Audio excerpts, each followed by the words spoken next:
उत्तराखंड के चमोली में ग्लेशियर टूटने से तबाही मची। अब तक 14 शव बरामद हुए हैं। हालांकि कई लोगों के अभी भी मलबे में दबे होने की आशंका है। इस तबाही के बाद से करीब 170 लोग लापता हैं।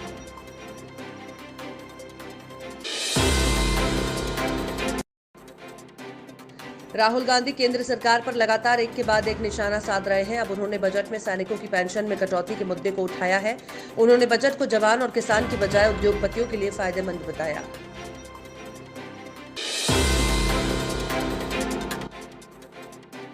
दुनिया भर में कोरोना वायरस के खिलाफ चल रही लड़ाई में भारत महत्वपूर्ण भूमिका निभाने जा रहा है। भारत ने 14 देशों को कोरोना की वैक्सीन एक्सपोर्ट की है।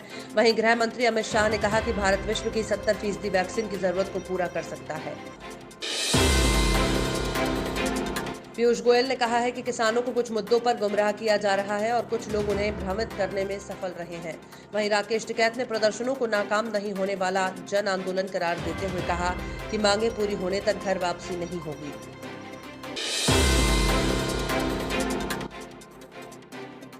चीन के साथ चल रहे सीमा विवाद को लेकर असदुद्दीन ओवैसी ने प्रधानमंत्री नरेंद्र मोदी पर हमला किया है। ओवैसी ने कहा है कि कीले लगाने का यही कदम सरकार को चीन की आक्रामकता को रोकने के लिए लद्दाख में उठाना चाहिए था।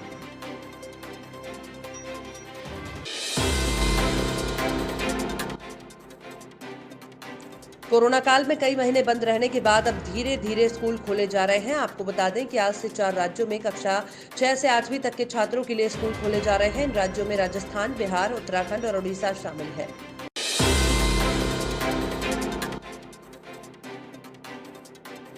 बांग्लादेश के सांसदों, प्रशासन के शीर्ष अधिकारियों और स्वास्थ्य अधिकारियों ने टीके की पहली खुराक लगवाई। बांग्लादेश सरकार द्वारा खरीदी गई कोविशील्ड की 50 लाख खुराक 25 जनवरी को ढाका पहुंची है।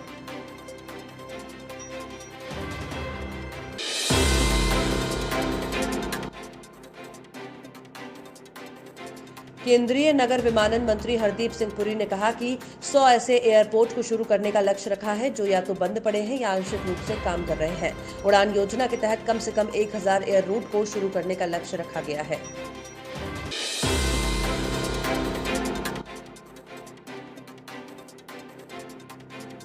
प्रियंका गांधी और राहुल गांधी ने उत्तराखंड की त्रासदी पर दुख व्यक्त किया है। साथ ही कांग्रेस कार्यकर्ताओं से राहत कार्य में सहयोग करने को भी कहा है। इस हादसे में अब तक 10 लोगों की मौत की पुष्टि हो चुकी है।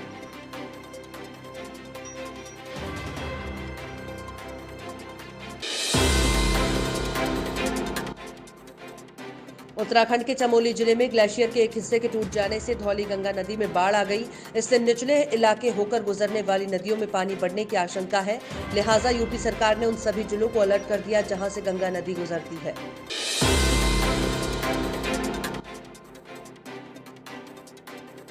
जगन्नाथ मंदिर प्रशासन ने रविवार को राष्ट्रीय स्मारक प्राधिकरण से हेरिटेज बॉयला के मसौदे को वापस लेने का अनुरोध किया है जो श्री जगन्नाथपुरी मंदिर के लिए बनाए गए थे।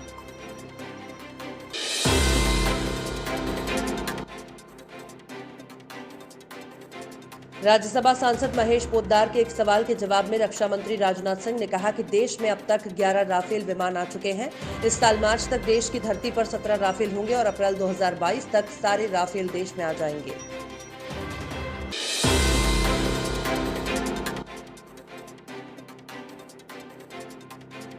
राज्य में होने वाले विधानसभा चुनावों के बीच कांग्रेस की कमान राहुल गांधी को सौंपने की मांग तेज हो गई है। छत्तीसगढ़ कांग्रेस ने राहुल गांधी को पार्टी का अध्यक्ष बनाए जाने की मांग की है और इस संबंध में प्रस्ताव भी पारित किया गया है।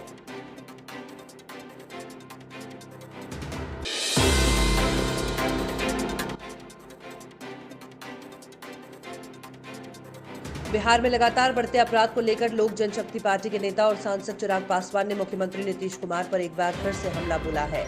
उन्होंने कहा है कि बिहार में एक बार फिर से जंगल राज ऐसे हालात पैदा हो गए हैं।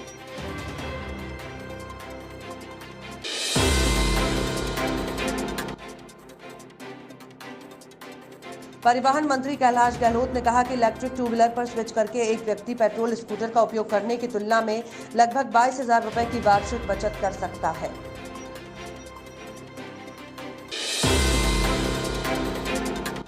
राहुल गांधी का राजस्थान दौरा 12 फरवरी से शुरू होगा। वे 13 फरवरी तक राजस्थान में रहेंगे। कहा जा रहा है कि अपने 2 दिवसीय राजस्थान दौरे के दौरान राहुल गांधी केंद्र सरकार की ओर से लागू किए गए 3 कृषि कानूनों के खिलाफ चल रहे आंदोलन में भी शामिल होंगे।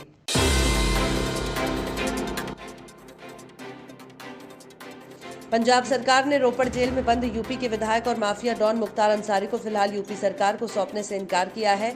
पंजाब सरकार ने इस बाबत सुप्रीम कोर्ट में हलफनामा दाखिल किया है। पंजाब सरकार ने अंसारी को न सौंपने की वजह उनका खराब स्वास्थ्य बताया है।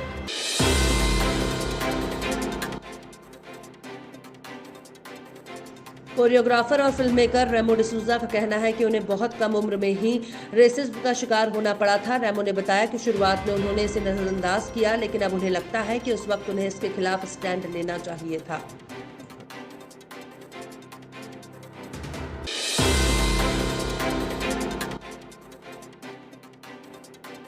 इंग्लैंड के खिलाफ दूसरे टेस्ट मैच में मैदान पर दर्शकों को मैदान पर जाने की इजाजत पहले से ही दी जा चुकी है। सोमवार से दूसरे टेस्ट के लिए टिकटों की बिक्री शुरू होने जा रही है, लेकिन टिकट सिर्फ ऑनलाइन प्लेटफॉर्म पर ही मिलेंगे।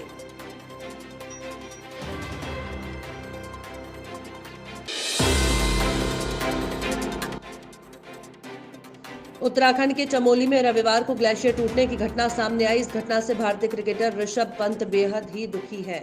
पंत ने न सिर्फ खुद बचाव कार्य के लिए मदद देने का ऐलान किया है, बल्कि लोगों से भी नेक काम में सहयोग देने की अपील की है।